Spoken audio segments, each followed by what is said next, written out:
నైనా intermediate pass అయిపోయినాం కదా, నెక్స్ట్ బీటెక్ చేస్తాను నైనా. చేసా బేవర్స్గా తిరగదాం అనుకుంటున్నావా? అదేంది నైనా?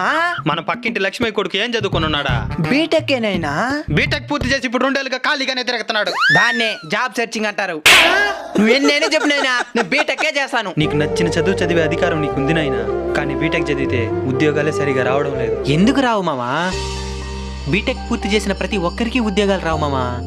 ఆ బీటెక్లో ఉండే సబ్జెక్ట్ని ప్రాక్టికల్గా బుర్రలో పెట్టుకున్నోడికి ఉద్యోగాలు వస్తాయి. సబ్జెక్ట్ని ప్రాక్టికల్గా బుర్రలోకి ఎక్కే విధంగా చెప్పే కాలేజ్ దొరకాలి కదా. ఎందుకు లేదు మామా? NIAT next wave institute of advanced technologies 4 years BTech తో పాటు machine learning, data science specialisation నేర్పిస్తారు. మైక్రోసాఫ్ట్, అమెజాన్ లో వర్క్ చేసిన ఎక్స్పర్ట్స్ డిజైన్ చేసిన కరికులం తో టీచ్ చేస్తారు. ఫస్ట్ ఇయర్ నుంచి రియల్ వరల్డ్ ప్రాజెక్ట్స్ అంటే వాట్సాప్, అమెజాన్, నెట్ఫ్లిక్స్ లాంటి యాప్స్ ని ఎలా బిల్డ్ చేయాలో నేర్పిస్తారు. ఉద్యోగం ఖచ్చితంగా వస్తుందా? NIAT వాళ్ళు 3000+ కంపెనీస్ తో హైరింగ్ అయి ఉన్నారంట. కాబట్టి ఈ కాలేజీ